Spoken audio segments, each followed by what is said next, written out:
Ladies and gentlemen, are you ready to have the StarCraft 2 you know and love turned upside down? This is MythCast, episode number 12. I'm your host, Clan Mythology's very own vocal terrorist, Jesse Voctor Rain. And once again, we have a Clan Mythology free for all. First up, as a Red Protoss, we have Odin. As the Purple Terran, we have Nathan. As the Blue Protoss, we have Xeno. And last but not least, because least would be Odin, it's the Yellow Protoss, Viper. Now, much like the trolley FFA I got sent to me yesterday, I imagine all the unit values and attacks have been changed by Odin, just to fool me and the players and the people watching. This is the kind of fun we have as Mythology Game Shop. We like to mess around. We like to have some fun, and we enjoy it. And of course, we like to troll our casters and players and all that good jazz. Now, by the time this goes up, it will be Friday, and what that means is that all of our players will already be in Den Haag, out in Holland, preparing for the Dutch StarCraft League live finals taking place on Saturday. In fact, this video going up, that will be your last chance to get yourself in to that finals, bar turning up on the day and hoping for the best. So get yourselves over to www.dscl.nl/finals. Get yourself a ticket, get yourself prepared,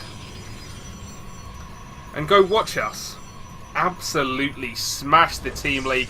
I'll be watching that Saturday morning, which is another reason I'm recording a couple of videos tonight, is so that I can put stuff up and still be totally fine to watch as we win the Team League before work on Saturday. Oh yeah! So Odin going with the in-base forge, and let's see what cannons do now. Damage 20, range 12, weapon speed 0.5. Yeah, you saw that, didn't you? I.e., cannons are now ridiculous, and thus we see the wall-off of 2 cannons there. Not actually a full wall-off, but with that kind of DPS, enough to stop any kind of craziness coming off, especially since it's 3 Protoss and a Terran. There are no Zergs in this matchup, to which everyone breathes a huge sigh of relief. And we're going to see Nathan heading quickly into the reacted factory. Let's see whether he makes Hellions or Widow Mines. Knowing Nathan, it'll be both. And here we see the first Hellions coming. At this point, we cannot check what their crazy stats are, but I'm sure we'll be able to in the future. So, all 3 Protoss players, though, going for varying kinds of fast expand. Xeno is the first one actually finished with just the Gateway Core expand, while his opponents with the Forge expand are both fairly even in terms of getting that expansion up. And Odin now adding those extra gases, starting that +1 attack. No +1 of course yet for Viper, but Viper is going for all 4 gas as he just now adds his Cybernetics core. So some interesting stuff coming out of the players.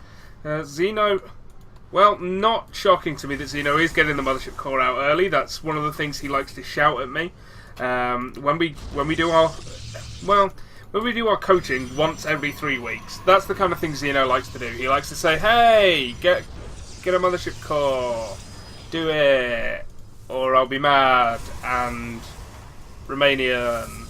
That's his accent, by the way, 100%.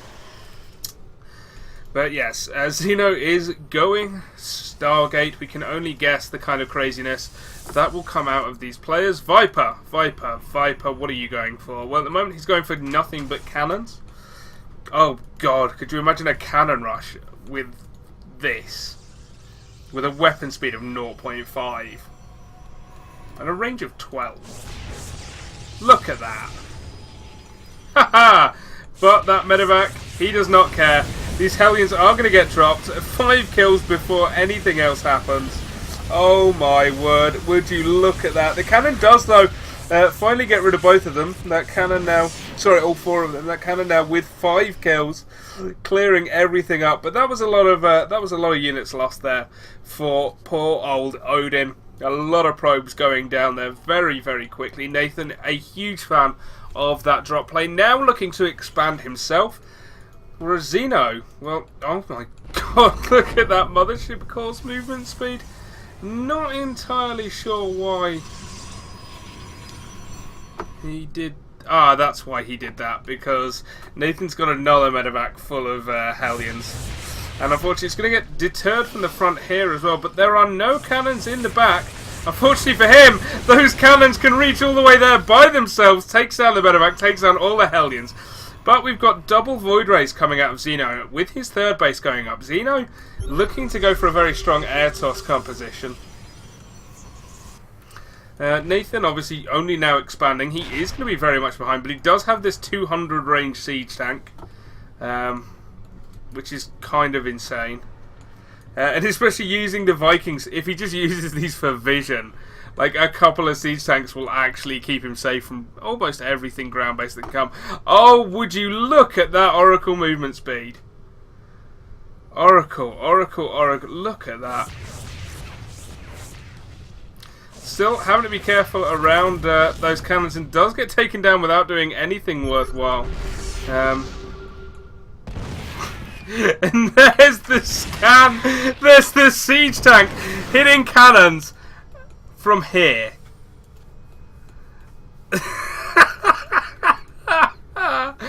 Oh, Odin makes the craziest maps. So we have Void Rays now.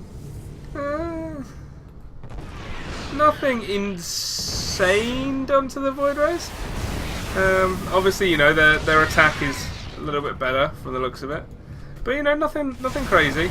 They will deter these Vikings. And the good thing about that is it means Nathan can no longer harass. But here comes some Phoenixes, super fast Phoenixes with that scout. They just pick off the Tempest almost immediately. Oh my god. It's just a weapon speed of 0. Well, he does a double lift there, which makes absolutely no sense. But check that. Okay. So Odin going Dark Shrine and Carrier. A Mothership core actually warping into a full Mothership. For the first time ever in Heart of the Swarm, someone is going to get a legit Mothership. While these Void Rays are looking to clear up everything here, they've got to be careful though. They're not so overpowered as to be invulnerable to Marines at this stage.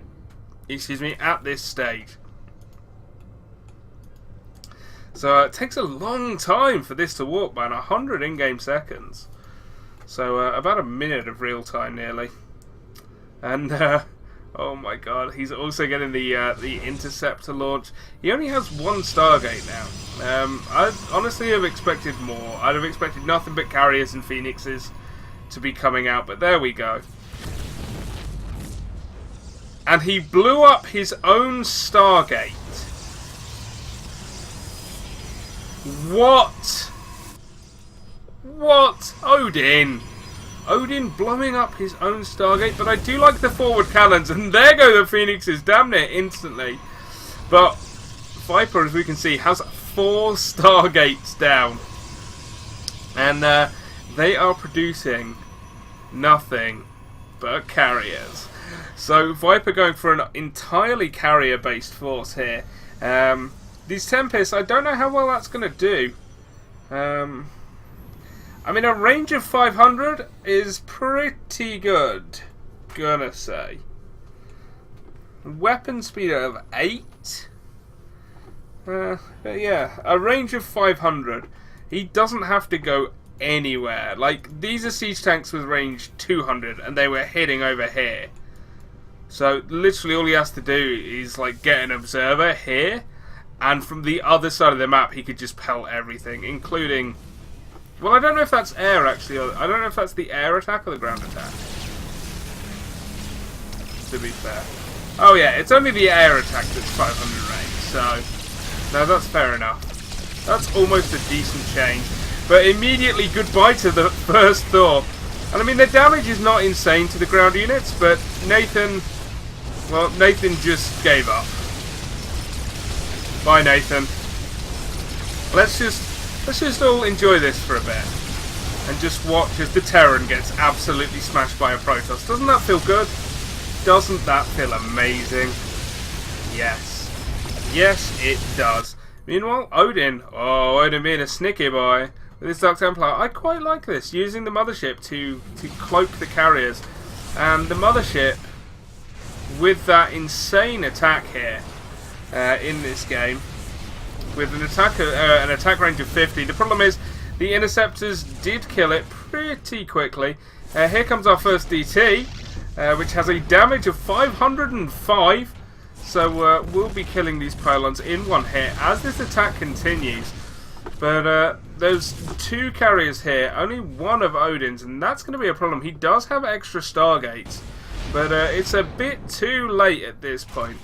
And this one DT just doing a devastating amount of damage, but these carriers, I think, going to prove too much for Odin to deal with. His carrier left with no Interceptors means he's going to have to get something out. One extra carrier is not going to be enough.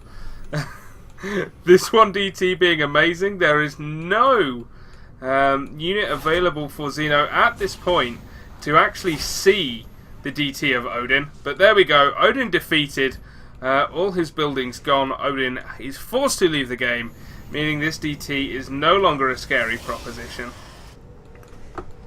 So, all of a sudden, we are down to our last two. It's between Viper and Xeno. Xeno on 4 bases, Viper on 3, now adding his 4th. But, man, Viper with a force of carriers and phoenixes up against a force of 500 range Tempests. I feel like that could go pretty well, especially once he has these carriers out behind it. So long as he gets something out to get some vision of Viper's air army before it comes and hits him, he can start dealing damage to those carriers a long time before they actually arrive. We just take a look. Yeah, their range is 8, so that's a bit different. Of course, this is going to be a very nice force of carriers. The question is whether or not they can get in range in time up against these 16 Tempests.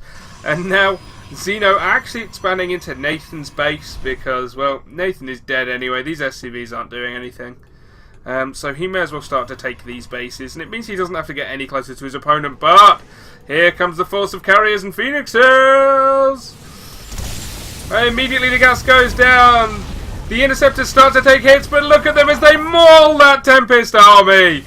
There is now no air army left whatsoever for Xeno, as Viper continues his inexorable push with just a force of 6 carriers and 4 phoenixes. He will take this game. These Interceptors are unstoppable with a crazy attack. Xeno is going to be forced to leave, and on an Odin troll map, Viper is victorious. Guys, this has been MythCast. I promise from tomorrow it'll get sane again. I say I promise, but the next replay was also sent to me by Odin, so do not trust it. Be aware. Thank you very much for watching. Don't forget to support us at www.clan-myth.com, and of course support our sponsors, especially GameShop. Fantastic, fantastic sponsor. See you all tomorrow.